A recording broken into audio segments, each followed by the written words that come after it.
కానీ బాధాకరమైన పరిస్థితి ఏమంటే అందరి హక్కులకు కస్టోడియన్లా ఉండాల్సిన స్పీకర్ గారు ఇవాళ ఆయన బడివే అనే మాట మాట్లాడితే కళ్ళప్పగించి ప్రేక్షక పాత్ర వహిస్తుంటే ఏమనాలనో అర్థం కావట్లేదు. ఇది పార్లమెంటరీ భాషనా, ఇది ప్రజాస్వామిక భాషనా? మాకు అనరాదా ఈ మాటలు? రేవంత్ రెడ్డి గారికి నేను చెప్తా ఉన్నా, నీకు ఒక భాషలో వచ్చేమో తిట్లు, మాకు 3-4 భాషల్లో వచ్చు. తిట్టాలనుకుంటే మీ తాత జేజమ్మలు దిమ్మె తిరిగేలాగా తిట్టే శక్తి మాకుంది. కానీ ఇంత నికృష్టంగా, ఇంత అల్పంగా, ఇంత దారుణంగా మీరు ఏదైతే వ్యవహారం చేస్తున్నారో ఇది ఎందుకు చేస్తున్నారో మాకు తెలుసు. ఎందుకంటే మీ అజ్ఞానాన్ని కప్పిపుచ్చుకోవడానికి. నీకు ఐఐటికి IIITకి అంతరం తెలియదు, ఐఐటికి IIITకి అంతరమే తెలియదు. నీకు బచావత్కు బ్రజేష్ కుమార్ ట్రిబ్యునల్కు తేడా తెలియదు. నీకు అసలు కృష్ణా బేసిన్ ఏందో గోదావరి బేసిన్ ఏందో తెలియదు. నీకు అసలు తెలంగాణకి ఏం కావాలో తెలియదు.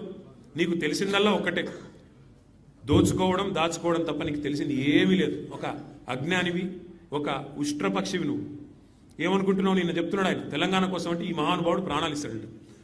నువ్వు తీసిన ప్రాణాలు చాలు, నువ్వు తీసిన ప్రాణాలు చాలు. ఇప్పటికే 836 మంది రైతులను పొట్టన పెట్టుకున్నాడు రేవంత్ రెడ్డి వచ్చిన తర్వాత. 100 మంది పైచిలకు ఆటో డ్రైవర్లను పొట్ట పెట్టుకున్నాడు. 100 మంది పైచిలకు గురుకులాల్లో పిల్లలను పొట్టన పెట్టుకున్నాడు. 48 మంది నేతన్నలను ఉసురు పోసుకున్నావు. ఇప్పటికే నువ్వు తీసిన ప్రాణాలు చాలు. నువ్వు ఆనాడు తెలంగాణ వాదుల మీదకి, తెలంగాణ బిడ్డల మీదకి తుపాకీ తీసుకొని పోయి తెలంగాణ ఉద్యమాన్ని అవమానించింది ఎవరు మర్చిపోలేదు. ఇవాళ ఏదో పేమెంట్ కోటాలో అదృష్టం బాగుండి అడ్డిమారి గుడ్డి దెబ్బలో ముఖ్యమంత్రి అయినావు రేవంత్ రెడ్డి. నీ వాగుడు, నీ అల్పబుద్ధి ప్రపంచం మొత్తం చూస్తూ ఉంది. ఒకటి